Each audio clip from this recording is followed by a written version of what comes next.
নমস্কার বন্ধুরা, কেমন আছেন সবাই? রায়ান কিচেন ব্লগে আপনাদের স্বাগত।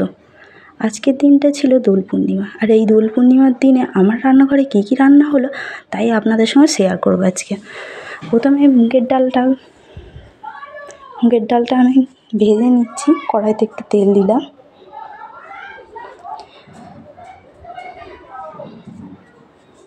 ভালো করে ভেজে এটাকে প্রেসার কুকারে দিয়ে দেবো।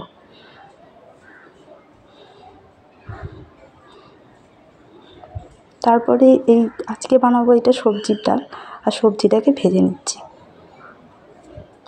একটু নুন দিলাম, নুন দিয়ে সবজিটাকে ভেজে নেব। ভাজা হয়ে গেছে, তুলে রেখে দেবো। একটু ভাজা হয়ে গেছে, এটাকে তুলে রেখে দেবো এখন।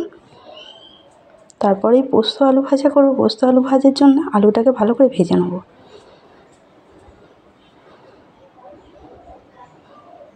পোস্ত দিয়ে ভালো করে ভেজে এটাকে এবার তুলে রেখে দেবো। আলু পোস্ত হয়ে গেছে। তারপর দিয়ে দিলাম নোটে শাক ভাজা করব। নোটে শাকটায় দিয়েছিলাম পেঁয়াজ আর কাঁচা লঙ্কা ফোড়ন দিয়ে ভালো করে নোটে শাকটা ভাজা হয়ে গেছে। এবার আমি আপনাদের দেখাবো যে মুগের ডালটা ভালো করে সিদ্ধ করে নিয়েছি প্রেসার কুকারে। এবার ফোড়ন দেবো। দিয়ে দিলাম একটু সর্ষের তেল, তার মধ্যে দিয়ে দেবো একটুখানি তেজপাতা, তারপরে একটা টমেটো কুচিয়ে রেখে দিয়েছি আর একটা কাঁচা লঙ্কা।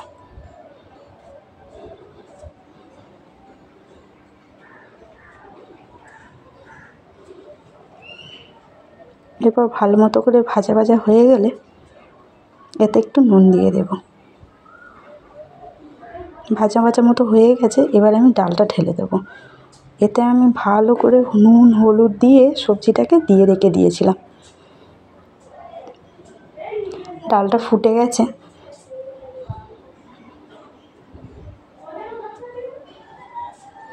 এর মধ্যে দিয়ে দিলাম একটু জিরে গুঁড়ো,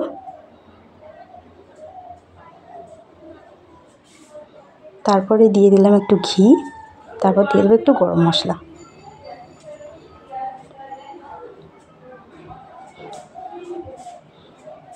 ব্যাস, ডালটা ভালো করে নেড়ে আমার ডালটা এবারে রেডি হয়ে গেছে, নামিয়ে নেব। এরপরেই দিয়ে দেবো একটু সর্ষের তেল, এরপর দিয়ে দেবো মাছ। আর যেহেতু দোল পূর্ণিমা, আমাদের বাড়িতে মাংসর খুব একটা চল নেই জানেন, তাই এই মাছটাই রান্না করলাম। নেক্সট ব্লগে আপনাদের দেখাবো দোল পূর্ণিমায় কী কী স্পেশাল রান্নাবান্না হলো। মাছগুলোকে ভালো করে দিয়ে দিয়েছি, এবারে ভাজা করে নেব। ভাজা হয়ে গেছে, নামিয়ে নেব। টমেটো পেঁয়াজ দিয়ে ভালো করে কষে একটু কাতলা মাছের ঝাল রান্না করব। ভালো করে কষিয়ে নিয়েছি, তাতে একটু জল ঢেলে দিয়ে ভালো করে ফুটতে দেব।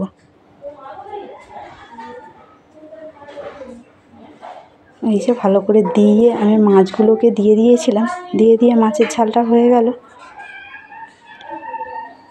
দেখুন মাছের ঝালটার কালার কত সুন্দর লাল হয়ে এসেছে না?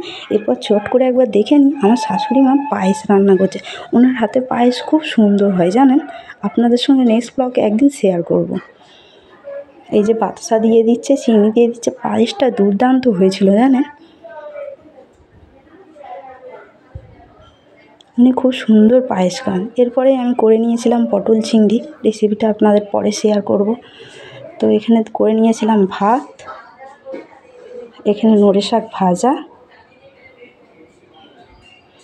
তারপরে এই দেখে নিন পোস্ত আলু ভাজা, তারপরে এই যে সবজি ডাল, এই যে কাতলা মাছের কালিয়া, আর এখানে পটল চিংড়ি আছে, এখানে পায়েস।